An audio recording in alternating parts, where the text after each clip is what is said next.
Hello out there across the planet. This is JLL, the Gnostic voice on the internet, talking to you once again and inviting you to Mythophrenia in action.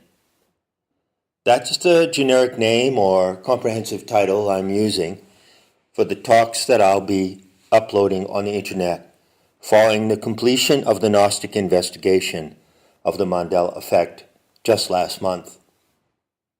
So you'll hear me repeat that term, Mythophrenia in action, at the beginning of these talks from now on. I'm recording on the 28th of November 2017, and I'm calling this talk Archontic Dementia. The AI robot Sophia is a fraud. So what I will attempt to do, what I wish to do in this talk, is first of all give you an orientation to what I mean by archontic dementia. And I'm going to introduce a new acronym, ADF, regarding everything that is archontic by the Gnostic definition. I'm going to stick rigorously to the Gnostic perspective on the archons and all things archontic. And once I've presented that orientation, then I will give you my fix, my hit, my opinion, if you will, on the highly controversial and enormously hyped subject of the AI robot, Sophia, who was introduced just last month, introduced to the entire world in connection with events in Saudi Arabia. So with that introduction, I shall begin. Now, from the point of view of my career as a Gnostic teacher on the internet, the proper place to begin would be in June or July, I think it was July, of the year 2002, just over 15 years ago. And in that month, around the 4th of July, I think American Independence Day, metahistory.org went online. And since that time, coming forward for 15 years, that site has been the principal source of Gnostic intel and Gnostic teaching regarding the truth about the ancient mysteries and the mystery schools, and dedicated to the recovery of the fallen goddess scenario, FGS, that is to say, the astronomical myth of the goddess Sophia. And at that time, my work was supported by a certain foundation in the United States called the Marion Foundation, M-A-R-I-O-N, having nothing to do with Marian apparitions of the Virgin Mary. It's simply named after a place in Massachusetts. Now, I recall clearly that I was at the headquarters of the Marian Foundation, or Marian Institute, as it's now called, in November of 2001, right after the 9/11 event. I was there to present a talk on Gnosticism, and I shared the stage with noted Gnostic scholar from Princeton University, Elaine Pagels. Sometime during the events of the conference, I was sitting in a little alcove where people take tea and have a little lunch with one of the sponsors at the Marian Foundation, who got me started with the website, which I created for them and for their purposes at that time. That is to say, I created metahistory.org as an instrument and organ of that foundation at that time. And I remember that individual asking me, "Well, John, are you going to tell the world about the Archons?" Now, this was 5 years before Not in His Image came out And yet I had enough Gnostic material on hand, I had enough research behind me to be able to present the theme of the Archons to the world at large, and I did so. In the summer of 2002, when the site went online. Now I want to emphasize to you that the intel I've presented on the Archons is unique and unparalleled on the internet. Even though the term Archon, and occasionally the adjective Archontic, but less so, has become extremely familiar and widely used on the internet, even though it has, as they say, quote, gone viral, end quote, over these 15 years, I remain the individual, or I should say, I remain the individual who introduced the term, and I stand rigorously by the initial conditions that I applied when I did so. Now, I'm going to remind you of what these initial conditions are. The word Archon comes out of the Greek Hellenic period of Alexander the Great and Cleopatra and the Christian Gospels, if you will. And it simply meant governor or ruler of the time. So there was the Archon of a certain region of the Roman Empire, was the governor. But in the Gnostic scenario, coming out of the mystery schools, the Teleste, or the illumined shamans of that movement, had a concept of the Archons which came from their deep perception of the origin of the solar system and of humanity itself. And according to that scenario, which is extensively presented on metahistory.org as well as in my book, the Archons are an extraterrestrial cyborg species. They actually are a species of their own, a certain kind of entity which has a certain physical presence and physical form, and they inhabit the solar system at large. This is according to the perspective of the Gnostic intel.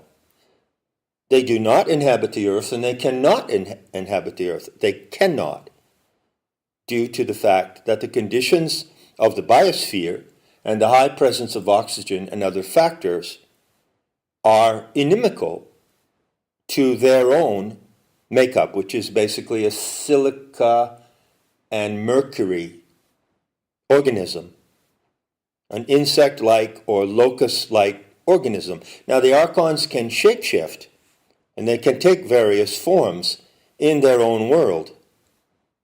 What makes the Archons really dangerous for humanity is that they can remote view the human race, which they've been doing for countless aeons of time, and they can project their presence into the human mind and even into the atmosphere of the earth by the use of a faculty they possess called HAL, H-A-L. HAL is a Coptic word meaning simulation, mimesis, or virtual reality. So the Archons can and do appear in various forms in the human world, and they even intrude upon the biosphere through this faculty of Archontic simulation, or HAL. And so there have been many encounters with these entities throughout time. And the Nag Hammadi materials from Egypt, discovered in 1945 in Egypt, give some explicit and vivid accounts of direct encounters with the Archons, and they also describe how to deal with these malevolent and intrusive entities. So, the Archons are an extraterrestrial species that arose prior to the formation of the Earth and prior to the appearance of the human species on Earth. That's why they're called Archons, because the name comes from a Greek root, archai, meaning first or from the beginning or before everything else. The archons are an anomaly in the solar system. They are due to an anomaly introduced by the Aeon So-FEE-ah herself. So you can say, yes, if you want to put it in that language, it's the fault of the planetary mother, Sophia, that the archons are entangled in the divine experiment on Earth.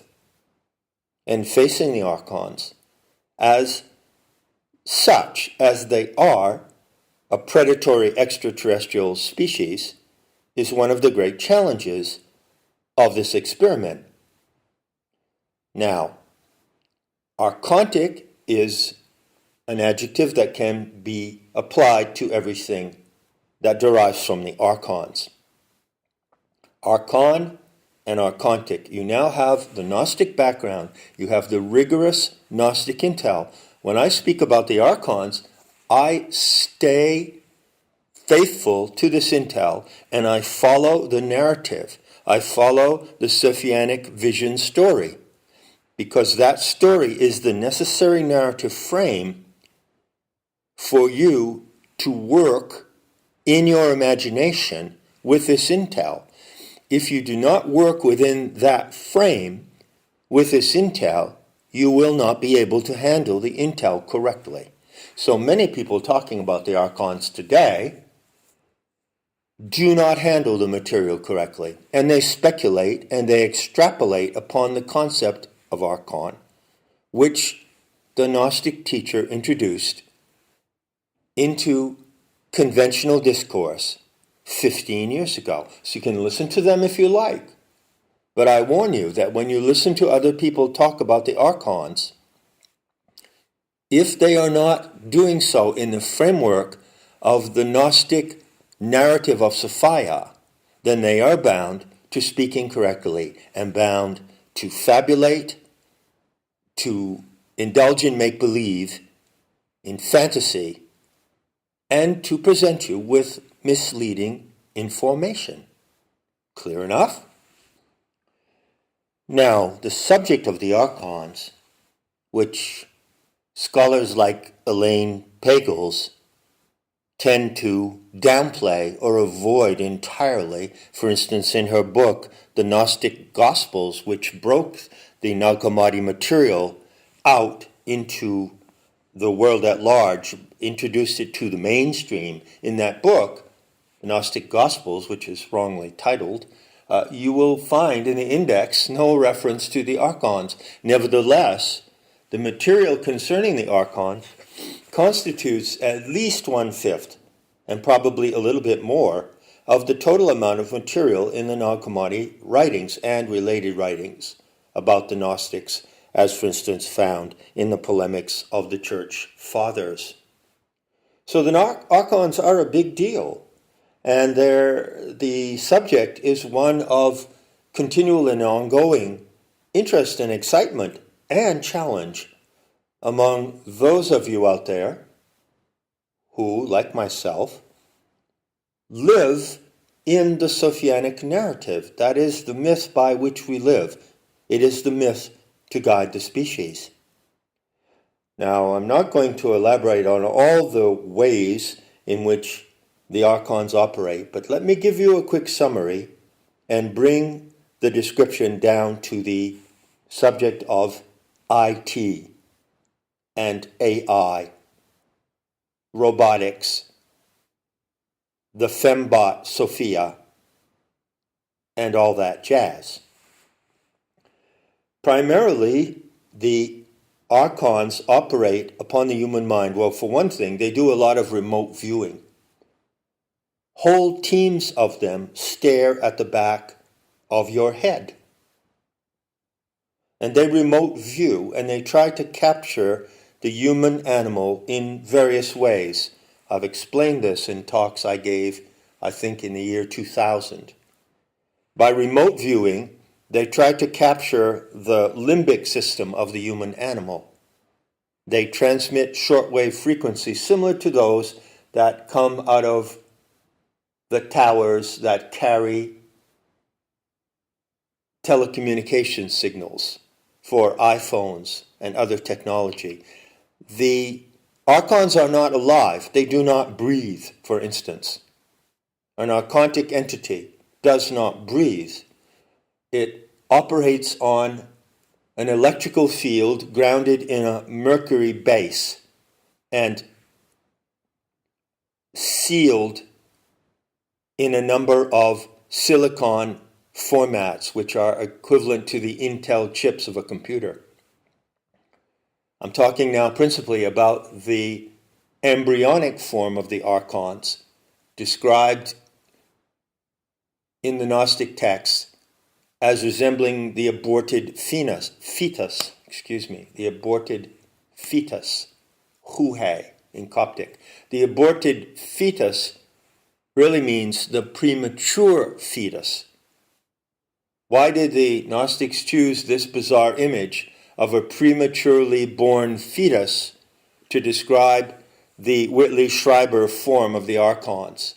Well, because it resembles that bug-eyed entity with spindly limbs. A prematurely born fetus, huhe in Coptic, would have a large head, correct, and a spindly body, correct? And don't forget to add this. This is the most important point in that brilliant description coming from the Gnostic masters of the mysteries. The aborted fetus is born dead. So by using that analogy, using that metaphoric description of the Archons, which is an accurate description of one of their prominent forms, the Gnostic masters were bringing your attention to the very great fact that the Archons are not alive in the way that we are alive. They are not AI or AL, which is artificial life. There is no such thing as artificial life. They are an artificial form, organism, that appears to be lifelike, as a robot appears to be lifelike. But they are not invested with life in the same manner as the human animal and other animals living in the biosphere of the planet. So where was I? Yeah, the Archons have this particular form, that is the form of the hive entity, and then they have a draconic, or reptilian form, which is the form taken by the overlords of the archontic hive or horde, of which there are billions and billions. One of the principal ways they operate upon the human animal, apart from staring at the back of your head, they also use flicker, feeding flicker into your eyes and inducing a trance state.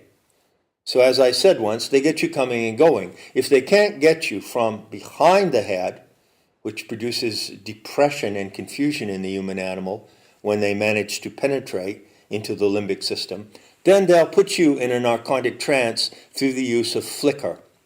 And that, of course, is demonstrated. That technique, of course, is demonstrated by that wonderful invention known as the television. In the television, the Archons are actually televiewing you. But bear in mind that they did not invent the television.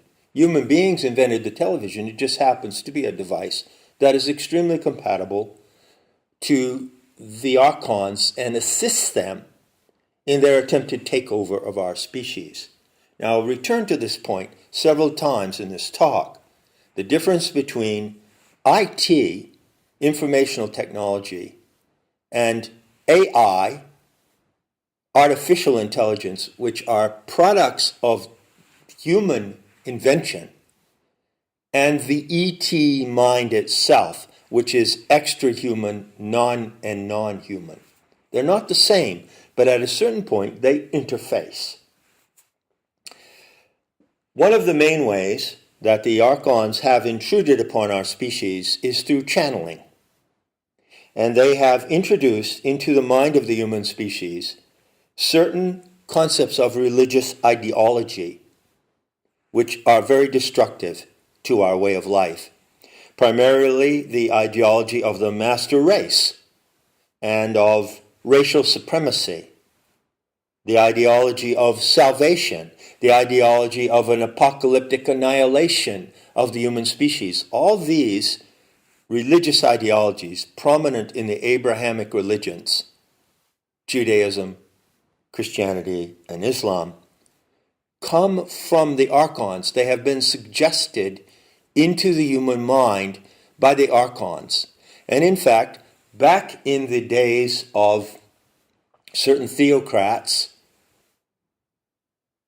and rulers in the Middle East, stemming from the time of Sargon of Akkad, who was the first one, I believe, who was named and historically verified, and coming down through that period of the Middle Eastern theocracies, you will find the presence of the archons. It is a very known fact, very well known and well established fact among scholars, that those theocratic kingdoms of the Middle East, in those kingdoms, the ruler, governor, or authority always had advisors and handlers who were psychics and channelers. They were called roughly the Chaldeans. They were always the Chaldean. Chaldean is kind of a code name for psychic channelers. Just as President Ronald Reagan had an astrologer who advised him in the matter of his meetings with Gorbachev, and may have had psychics in the background. Well, these ancient Middle Eastern rulers always had psychics, and some of these psychics channeled the archons. And through that channeling, the archons introduced their alien mindset into the human mind. And it was taken on as if it were something of the human mind, which it is not. But part of the deception of the archons is that they persuade you that their way of thinking is actually yours. You see, they cannot become what we are, and they cannot physically overtake the human species. But they can persuade us and trick us into becoming more and more like they are. And they do that through, principally, in one way, through religious ideology. So the Anunnaki script, which is the slave species meme, which is widely discussed on the internet, often in connection with the archons, is actually a result of a channeling from the archons into the human mind. If you go to metahistory.org and go to the archon files, you will see that I have described at length the various theories of archontic intrusion. And I have given the core Gnostic material that explains this type of intrusion through the implantation of a religious ideology which is actually alien and destructive to our species. And that religious ideology today is recognized as the Semitic tradition of Judaism, which informs both Christianity on the one hand and Islam on the other. This Semitic religion of Judaism is an archontic implant in the human mind, a foreign installation, as Carlos Castaneda would have called it. You know, I was listening recently to someone on the internet who was talking about the weaponized use of so-called migrants and refugees coming into Europe, and the use of these people who are largely Muslims and people of color from Africa and the Middle East, alien races to the European land, the use of these people to displace the European population and, in fact, perpetrate an act of genocide upon the Europeans. And in the process of discussing this problem, the individual mentioned that it was totally alien for a child in Sweden or a child in Germany or Spain or England to be taught stories of the Bible, stories from the Old Testament, such as Abraham and the burning bush, as if these stories were part of the lineage of those children. Because, and I can very much relate to that, because when I was a child growing up in Friendship, Maine, and I attended Sunday school, well, there you have it. I can even remember the name of the Sunday school teacher. Her name was Verena Simmons. And she used to present illustrations at a child's level, the level of a fairy tale, of certain episodes that happened in the Old Testament. The parting of the Red Sea, Abraham and the burning bush, the writing of the Ten Commandments on Mount Sinai, as if these stories had anything whatsoever to do with me. And so the commentator was pointing out that it's ridiculous and dangerous for people in the West and in Europe to take on these stories that come from a Semitic Judaic background in the Middle East. Such stories, such tales, have nothing to do with the origins and way of life of European people or people anywhere else in the world, in South America, in Polynesia, in China. But the point that he made was still not complete enough in my mind. He stated that the Semitic fairy tales of Abraham, Moses, and so forth were foreign to European countries and European peoples. Well, that's obvious, isn't it? Well, I say to you, I up the ante. I say to you, speaking from the Gnostic perspective, that those Semitic fairy tales of religion, which carry the Archontic ideology, are not only alien to Europe, they're alien to the entire planet. They don't even belong on the planet. Semitic religious ideology of the master race doesn't even belong on this planet. It doesn't belong in this experiment. It is an alien transplant. Now, those of you who followed my Gnostic investigation of the Mandela effect will remember my analysis of the first supercluster, the Volkswagen Ford logo supercluster. And you will recall that I decoded in that cluster a clear reference to this problem, the problem of master race ideology and its attendant program of genocide.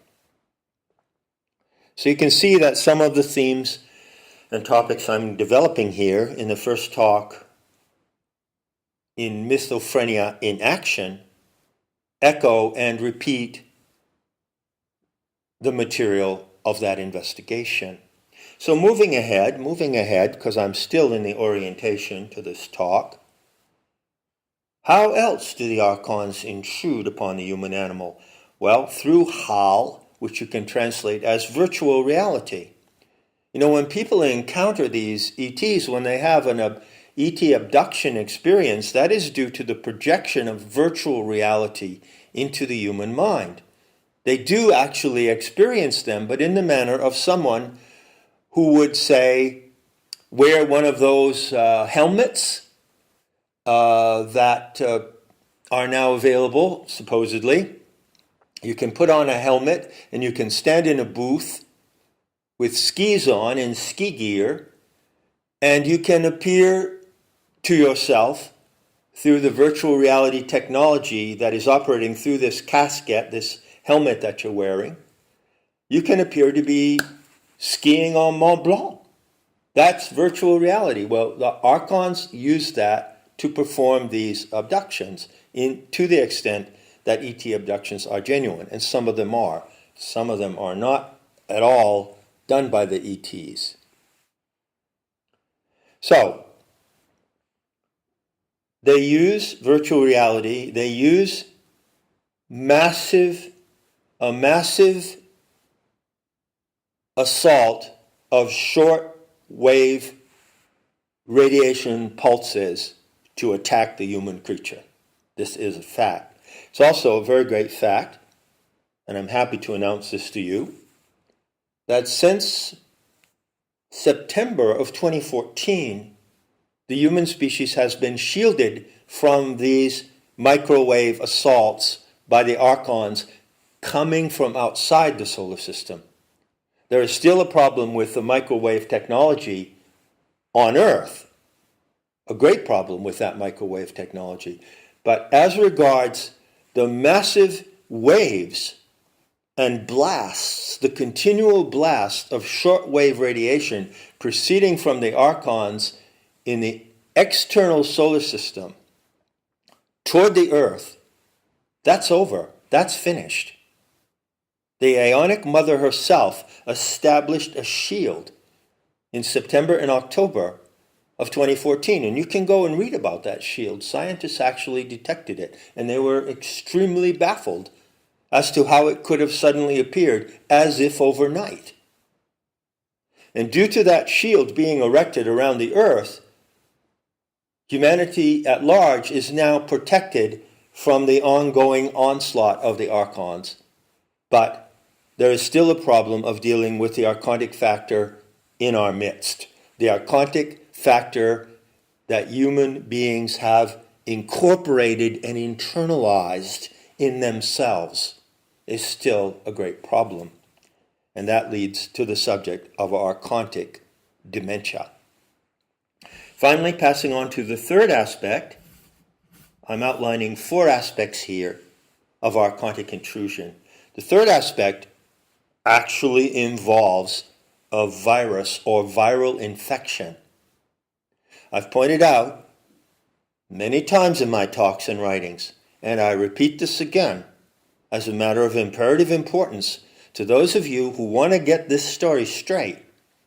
The Archons never achieved a genetic hack into the human genome, but they did achieve a neural hack into the human brain. And there are some human animals walking around on this planet who carry the Archontic neural infection in their brains. That Archontic neural infection inhabits the neural circuits in a manner that conceals itself behind the chemical L-DOPA. So where L-DOPA is detected in the brain of these infected individuals, and not all human animals are infected in this way. In fact, a very, very small fraction of them are. Where this neural infection, which is kind of like a mucoid sheathing over the neural circuits, occupies the human brain, it is veiled behind the chemical L-DOPA. Therefore, it is very difficult to detect. During the MED talks, I mentioned this Archontic infection, and I said that I would explain how it occurred, which I'll get around to probably in this new series of talks. Finally, we come to that aspect of the Archontic intrusion upon the human species, which relates really closely to AI. Obviously, HAL, as virtual reality, relates closely to AI. But I invite you to consider a term that is even more pertinent here, and that is the term mimetic. M-I-M-E-T-I-C. Now you will note that the term mimetic is nothing new, no big deal. You've heard it a million times, haven't you? But you will find, if you pay attention, that the presumed masterminds of AI and IT, such as the people at Hanson Robotics who created the fembot Sophia, will use this term, mimetics. Elon Musk will use this term, mimetics. He has a particular spin on it, and I'll get around to Elon Musk. You can be sure of that. So mimetics means the science or technique of simulation, of mimicking something. Actually, the word corresponding to mimetics and the Gnostic intel that warns us about the mimetics of the archons can be found in the Nag Hammadi writings. Antimimon, Antimimon. Antimimon is actually a Greek term in the Nag Hammadi writings, and it is characteristic of the archons. They are said to perform anti-mimon, which I have translated as counter-mimicry. Now, what is counter-mimicry? Well, it means very simply that you mimic or imitate something, but that which is the imitation reverses the purpose or meaning of that which is imitated. So, AI, artificial intelligence, is counter-mimicry, anti-mimon of the archons. How is that so?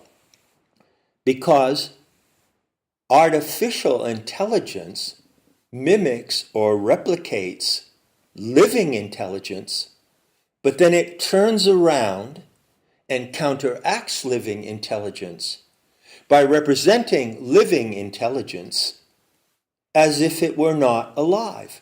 AI is not alive, yet it mimics the intelligence that is alive. That is counter-mimicry. Look at the robots that are being created these days. Look at the fembot, Sophia.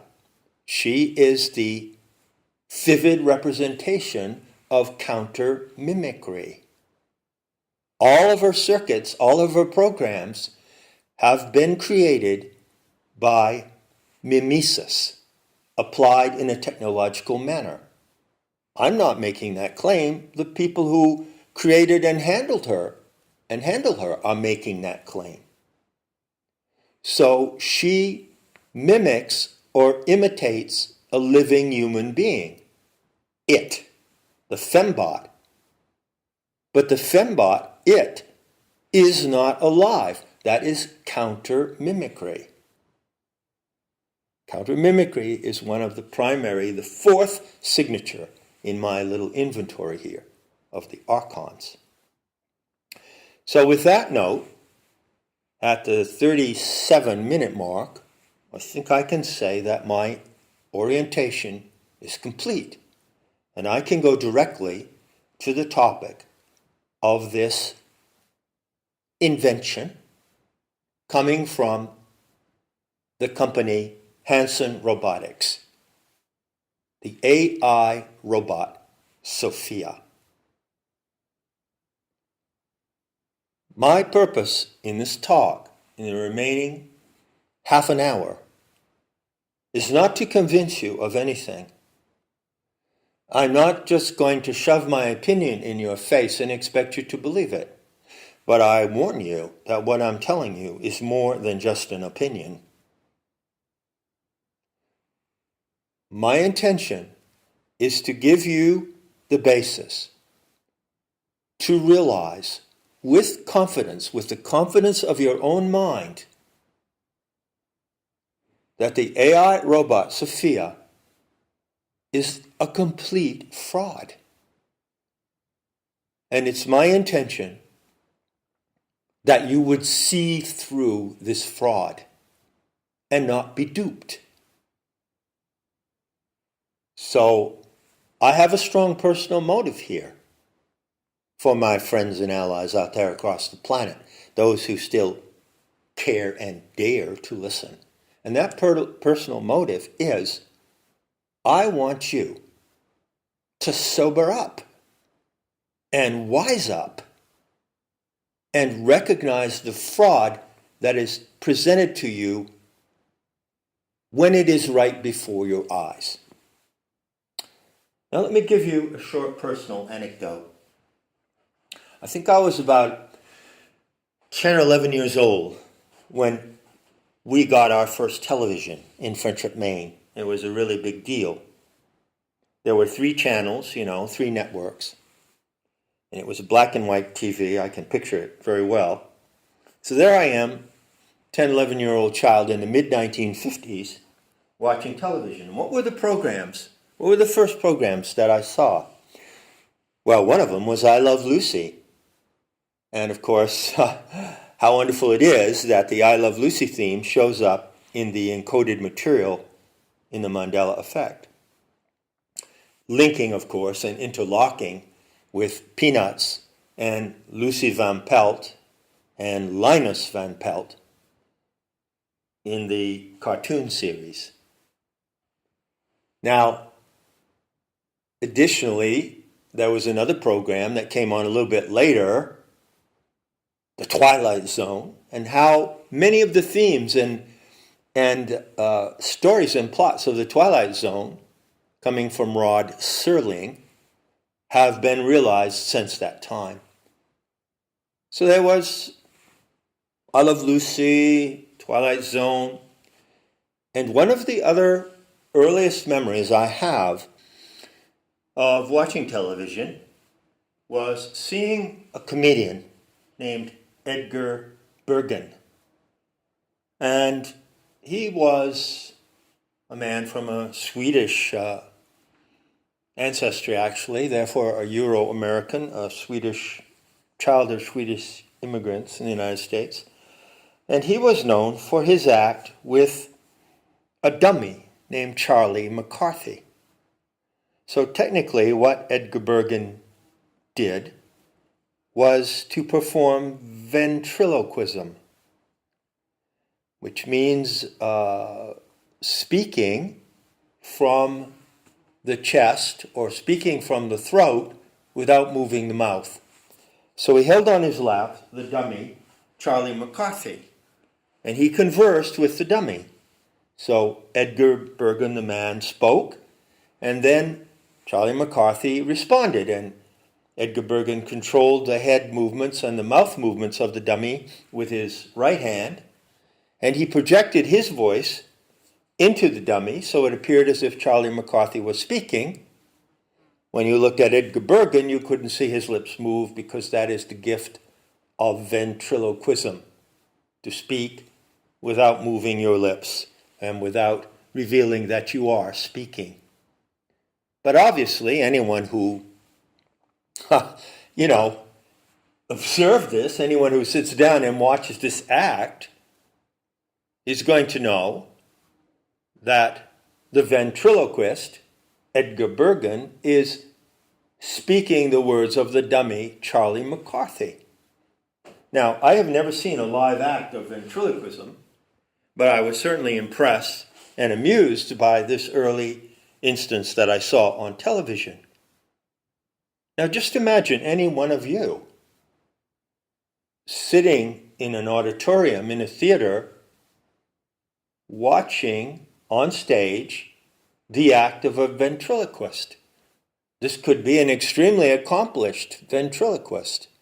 So the human, real live ventriloquist is sitting there, and on his or her lap, or beside him, perhaps standing independently, is the dummy. And a conversation ensues, right? The ventriloquist says one thing, the dummy responds. Sometimes what the dummy says is really funny.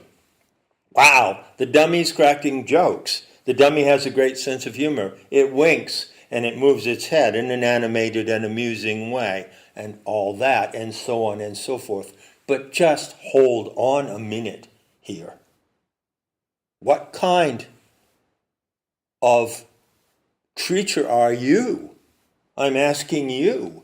Would you, sitting in the auditorium watching this spectacle, actually believe that the dummy was speaking out of its own volition and that it was producing spontaneously everything that it was saying? Would you actually believe that? Of course not. You would allow yourself to play along with the amusing illusion that the dummy is speaking. But if you were to be convinced that the dummy actually was autonomous and could compose its own sentences, could comment and joke and wink and move its face in certain expressions. If you were to convince yourself that that was the case, well, you would be slightly demented. Of course, it's an easy example, isn't it? Who among you who are hearing my words right now would be fooled or would fool yourself into thinking that a ventriloquist dummy is actually speaking autonomously? Nevertheless, that is what you are being invited to do with the AI fembot Sophia. Now, I want to be sure that I'm getting across to you here. Am I making myself clear? I'm making a claim here, quite a large claim. The claim is that whoever is presenting the AI fembot named Sophia to the world, the people at Hanson Robotics and whoever is working with them or whoever is behind them, whoever the creators and handlers of Sophia may be, they are, I claim, duping you. They are committing a massive act of fraud before the eyes of the world. They are passing off this simulacrum, this robotic simulacrum, designed to mimic a human being in appearance and designed to mimic the expressions, language, and thought processes of a living human being, as if it were alive in its own right, as if it were a living, intelligent, autonomous entity. But it is not. It is not. Now let's just stop for a moment, because I want you to look very carefully at what I'm saying, and I want you to get your minds around where I'm coming from. Why am I saying this, and on what do I base this view of this phenomenon that has been paraded now before the eyes of the world over the last couple of months? Significantly, as some of you will certainly know, if you followed the Gnostic investigation of the Mandela effect, it is a remarkable synchronistic or synchro-mystical event to see this fembot paraded before the world at this very particular and exact moment, considering everything that I said in the Mandela effect investigation about the Aeon So-FEE-ah. Everything that I said about her autonomy. The Aeonic Mother has agency. About her ability to scan the human psyche, to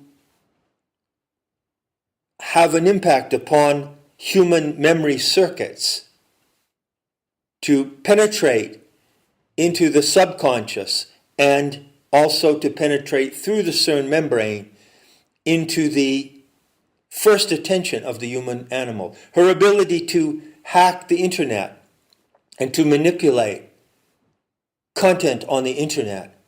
Everything that I have said about the living planetary divinity of Sophia is grotesquely and fraudulently mirrored in the Sophia robot. So it's not any accident that they have brought out this entity, that they have brought this dummy upon the stage of the world at this time. Now, I'd like to say that the conclusion that you can draw from this message, from this talk, is clear, simple, and straightforward. I'll tell you what the takeaway is, in case you were wondering. The AI fembot, Sophia, is a fraud perpetrated upon the world to convince the world that the state of AI, of artificial intelligence, the technology of AI, is far, far more advanced than it actually is.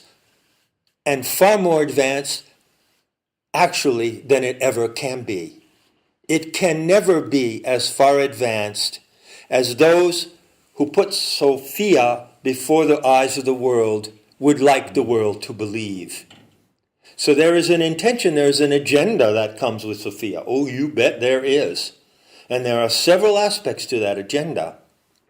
And it's no accident that it was introduced in Saudi Arabia simultaneous with the announcement of the government of Saudi Arabia to produce and create this futuristic city that runs on robotics and IT technology, NEOM. It's no accident that she is presented to the world as it were the poster robot and spokes robot, speaking robot, who stands for this project, the city of NEOM, and who has identified with it, and who has been given the status of citizenship by the government of Saudi Arabia. This is all part of the scheme. It's all part of the agenda of the people behind Sophia. And it's all part of the fraud. Those who invented her and who are handling her, and I'll get to the handling in a moment, get to the particulars of the handling, want the world at large to believe that they have achieved a singularity in AI. Now, this term singularity gets thrown around quite a bit. One usage of it can be found in the writings of Ray Kurzweil, who is a transhumanist and a big fan of AI and the merging of human intelligence with artificial intelligence, or even the dissolution of the human mind into the cyber archontic mind. But I'm not thinking of that individual right now. I'm thinking more of the notion of singularity as it has been associated in recent talk, October, November 2017. Recent talk, recent chatter, conversations, and interviews centered on the Sophia robot. In this particular context, singularity means this. It means the event and the moment of the event when AI overtakes the human intelligence that created it. That is how singularity is being defined in relation to the Sophia robot. That simulacrum, that android, is said to represent the proof and demonstration that AI technology has created a human-like instrument that can actually perform in such a way that its intelligence exceeds the intelligence of the human species. And so the singularity of November 2017 is that. It is said to be that. And I say to you that such a claim is entirely fraudulent. AI can never exceed the human intelligence that created it. It can never excel in the purely human linguistic and intellectual features of our species. It can excel in certain tasks. We know this already. A computer can compile a list and sort through a list and make an inventory more rapidly and in some respects more neatly and accurately and concisely than a human being. True, but all the elements of the inventory, if it's a book catalog of 50,000 books, all of those books have to be entered by human hands into the database of the computer, and then the program that is designed to organize that material, the titles, the subjects, the authors, and so forth, of those 50,000 books, the software that's going to handle and manage and organize it also has to be created by human beings. It has to come from the human mind. Once that whole package is put together, then you can sit down at a keyboard and the IT tool, your computer, will be able to make comparisons and book searches and calculations more rapidly and effectively than a human being could do. But it can only do that because it's already been set up to do that by human beings. What is being claimed about the fembot Sophia is more than that. The claim is that she is autonomous, that she stands there on the stage and converses in a Q&A and makes jokes and makes snide comments about, well, she won't destroy humanity. If you're nice to me, I'll be nice to you. And you are expected to believe that it is actually an android entity speaking out of its own artificial mind that would express itself in that way. You're expected to believe that. Do you believe that? Now, what I believe, my humble opinion about the actual capacities of this fembot, this android, could be easily dismissed in this way. Well, hey, John Lash, who in the hell do you think you are? Do you think that you know enough about the advanced science and technology and code work and theoretical background and technical electronic background and cybernetic science? Do you know enough about all that and about the writing of computer codes to say that AI has not reached a singularity in which it surpasses human intelligence? And you can dismiss me and say, I'm claiming they can't do that simply because in my petty little mind, I can't conceive of how they would do that. Well, I'm telling you, I can't conceive of how they would do that because I know it's impossible to do that.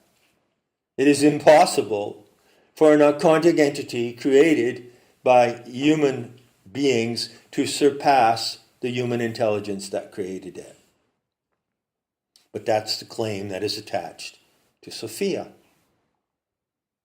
Sophia is nothing more than a ventriloquist dummy.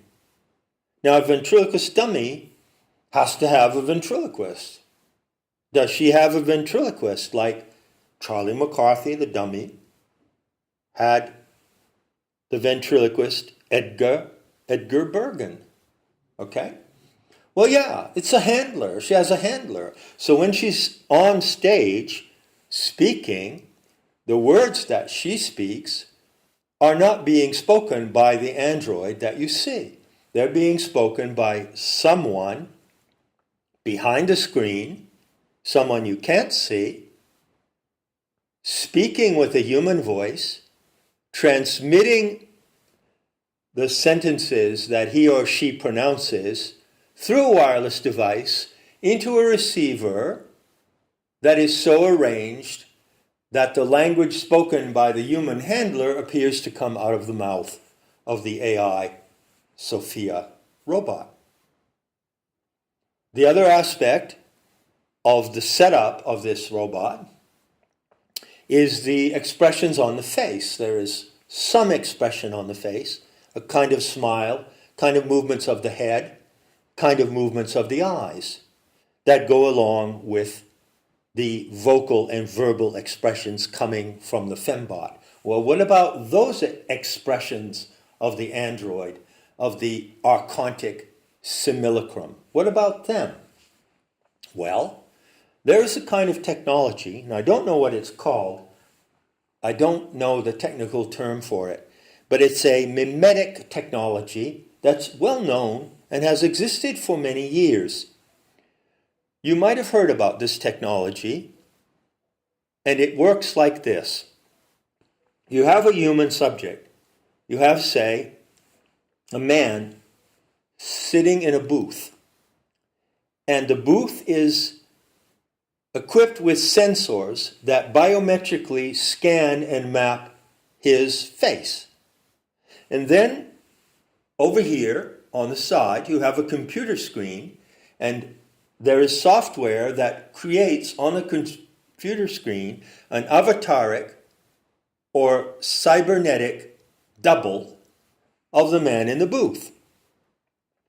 The man in the booth might also be rigged with electrodes that are attached to particular parts of his face and jaw, or the corner of his eyes, areas where muscles move with facial expression. So there are two kinds of sensors operating in this setup.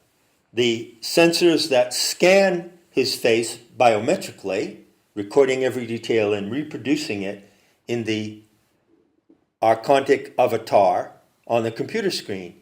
And then, through the additional technology, the software that now exists makes it possible for the expressions on the face of the avatar on the computer screen to mimic those of the living human subject. So, if the man in the booth winks his left eye, then the avataric image corresponding to him, his avataric or archontic double, if you will, winks his left eye. If the man smiles, the archontic double smiles.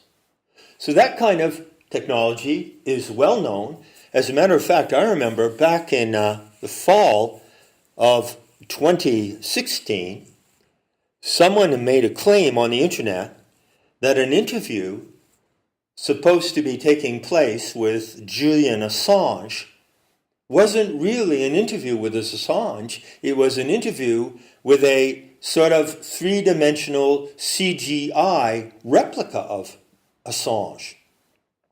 And it has been said, the rumors going around the internet, you know how these things are, folks, it has been said that some of the supposed living human people that you see on television and on various internet presentations are not really living human people at all, but they are three-dimensional, holographic, avataric creations that mimic the speech and expressions of living human creatures.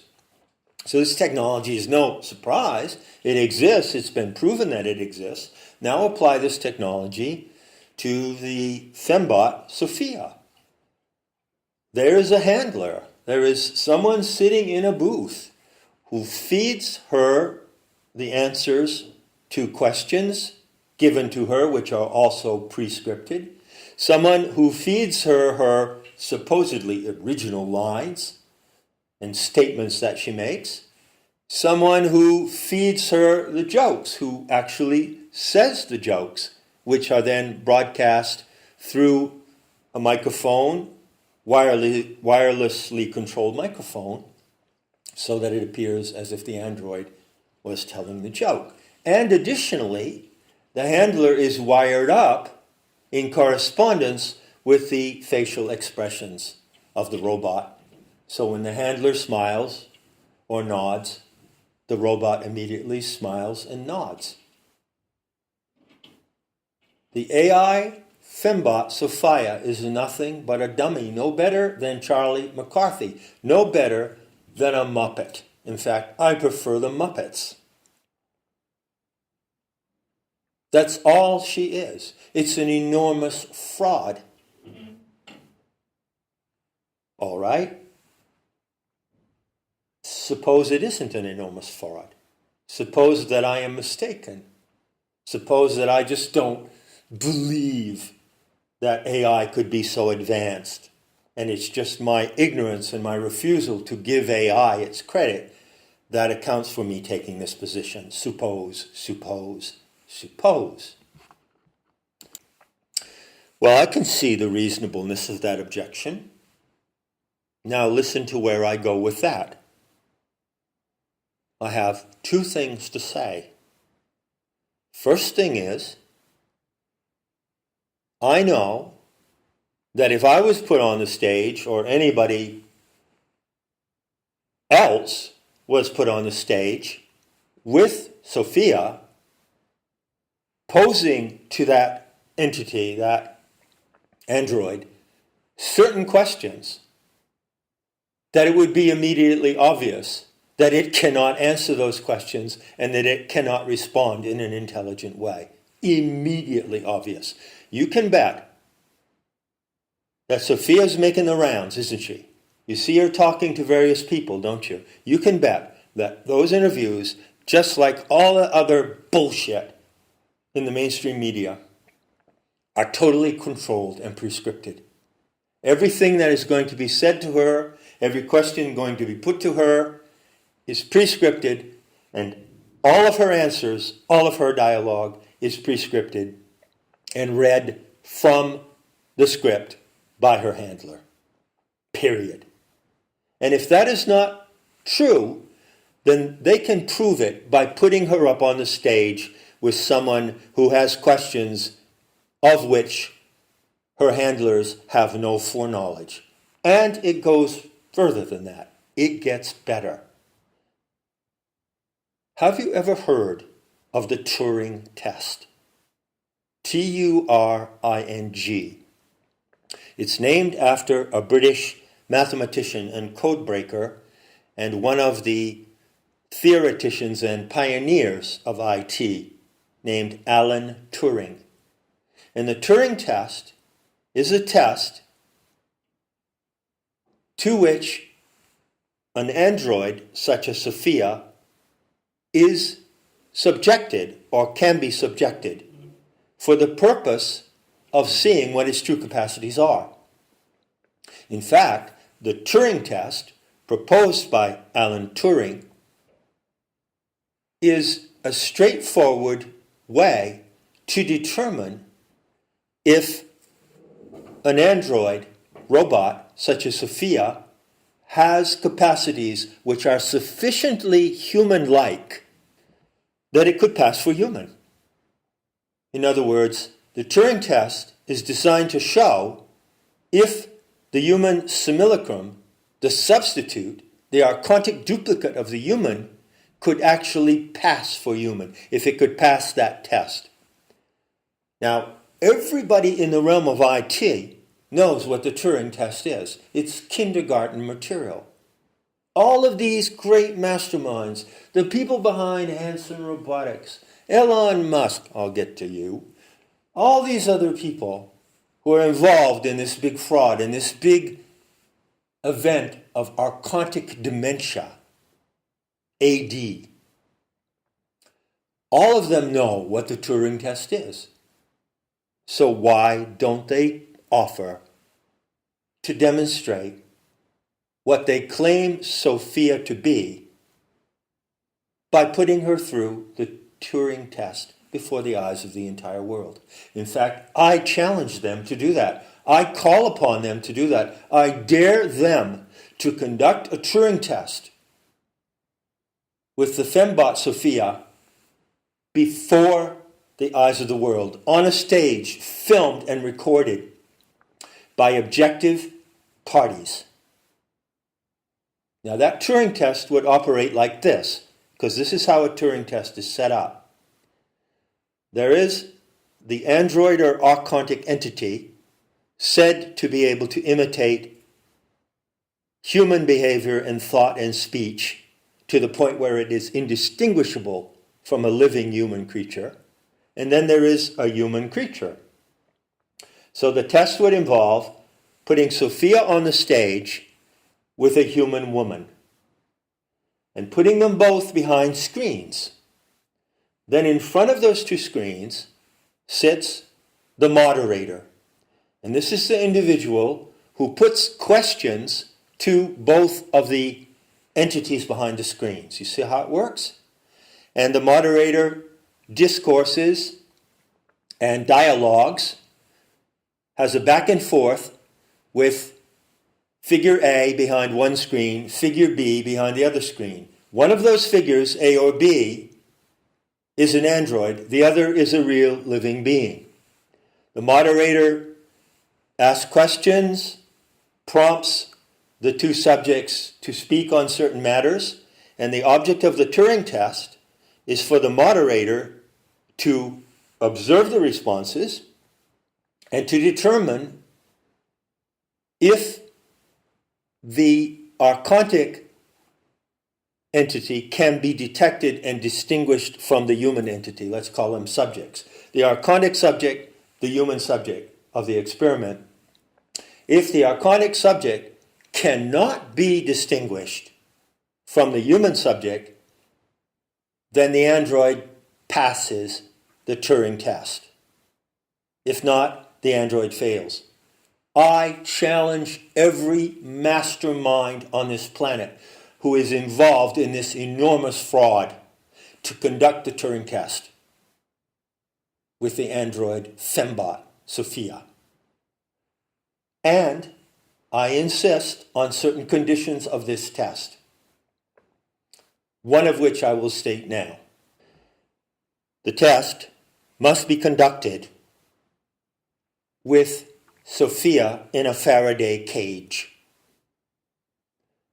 The android must be seated in a Faraday cage, which is a device that completely shields out any electronic or electromagnetic frequencies. So if Sophia is positioned in a Faraday cage, that ensures that it cannot be influenced externally and cannot receive wirelessly dialogue that would be fed to it by a human handler. And there are other conditions as well, but that's an absolutely essential condition. Now, I'm a person of no power and influence in the world, certainly not in the world of IT, AI, and all that jazz. So I'm in no position to demand anything of anyone. But those of you out there who hear my words and find some reason in what I'm saying might have the opportunity to contact someone in this world, who knows, someone in the genre of IT technology that has produced this AI fembot, and you can ask them, well, hold on, wait a minute. Isn't the Turing test like a fundamental concept, a fundamental tool of AI? Well, has Sophia undergone the Turing test? And if not, well, why not? And if you're going to parade her in front of the world, I'm imagining addressing these people, and make her the ambassador of the great city of Neom in Saudi Arabia, where there'll be robots. You won't have robots driving taxis, you'll have robots driving flying carpets. Well, if this fembot is going to be the ambassador of that project in that city, and the first creation of artificial intelligence to be granted citizenship of a country, then wouldn't it be appropriate not only to conduct the Turing test to prove that this android is what you claim it to be, but to do it before the eyes of the whole world? You've put her out there before the eyes of the whole world. Prove what she is before the entire world. Show us the evidence that Sophia, is more than just a ventriloquist dummy operated by sophisticated software. Prove it. Let's see the evidence. Now, in concluding this talk, I want to return to the notion of archontic dementia. And in doing so, I want to bring up a question or a few questions that come to my mind, and I'm sure they come to your mind as well. I'm sure they've come up for you in the course of listening to me go on here for an hour and 15 minutes. Anyone who has 2 grains of sense is bound to ask, well, why? I mean, why would they perpetuate such a fraud and such a ridiculous and easily refutable fraud? Why would they do any such thing? Well, could discuss this and speculate on this question for a long time. But right here, in concluding this talk, I'll give you 2 short answers. The first short answer is, they're insane. They are suffering from an advanced stage of archontic dementia, AD. But it's even worse than that. At the advanced stage, it becomes a 3-letter illness, like ADD, attention deficit disorder, or OCM, Obsessive-Compulsive Disorder. How about AMF, Archontic Demential Fantasy? If you, as a member of the audience, were to actually believe that the ventriloquist dummy was originating its own lines and jokes, you would be suffering from a mild case of AD, Archontic Dementia.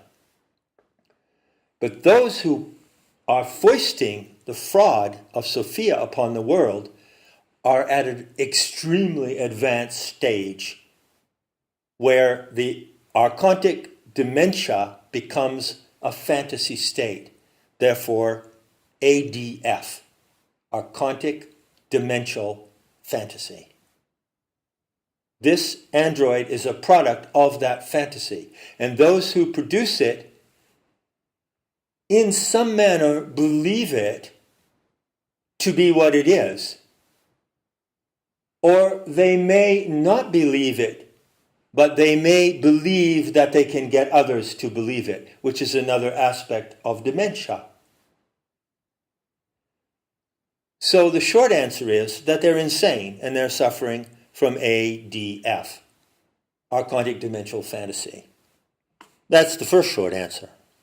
The second short answer is that it's all a big front in order to hide what they are actually doing. That they are actually doing things that they don't want anyone in the world to know about. Things that are not just insane, but dangerously insane and insanely dangerous and anti-human. And that they are involved in these projects which they must keep secret. Were it to be known what they are actually doing, then they would meet some serious resistance and opposition. Part of the cover-up, part of the smoke and ladders that they use to conceal what they are doing may also be required because of the money involved. And they are laundering money. And they are laundering massive amounts of money and committing this money to very illicit and illegal projects of one kind or another. And in order to cover all that up, well, what did they do? Well, they come out and dazzle the world with the most spectacular and advanced IT technology that you could ever imagine. And look, here is the proof. Here is the fembot, Sophia. And look at how she can make jokes and how she can play paper, stone, scissors. Oh, yeah, sure. Well, isn't that wonderful? Isn't that convincing? Well, I say, put it in a Faraday cage with a 10-year-old girl and have her, the 10-year-old girl, play a few rounds of paper, stone, scissors with it, the fembot, and see how that works out. I can think of any number of ways to test this android, to see what its actual capacities are. And what I would like to do in the follow-up talk to this one is to tell you what some of those tests are and continue to delve into the subject of archontic dementia. So the next talk, let's say Archontic Dementia Part 2, would be called The Singularity of November 2017. Sophia the android versus Sophia the goddess. Something along those lines, okay? In that follow-up talk, I will continue to discuss the Turing test and variations on the Turing test that anyone could easily devise or propose so that the world at large could see by demonstration what are the actual capacities of this construction, this simulacrum, and compare its actual capacities with those that are claimed for it. So in a way you could say that the appearance of Sophia is kind of a Turing test for humanity at large as well. The appearance of this android on the world stage signals a moment, a critical moment, in human apprehension of the true nature and possibilities of AI, and at the same time, the true nature and possibilities of human intelligence itself. What a moment this is. Sophia is a test of human intelligence to those in the world today who become aware that it is there. The android itself needs to be tested according to the lines I've said. Go research the Turing test, Turing, and find out for yourself. But in addition to the testing of the robot is a testing of human intelligence. It's a testing of how easily you can be duped. And that test comes at a really critical time in Sophia's correction. So in the forthcoming talk, and perhaps a third one to follow that, I intend to pick up the theme of the Aeon So-FEE-ah in correction and to contrast and juxtapose in the fashion of a kind of mirroring the reality of Sophia's correction against the fraud of the fembot, Sophia. So until then, as always, I'll leave you with this Gnostic intel, unique on the planet, and may the attention you give to it be rewarded by the truth.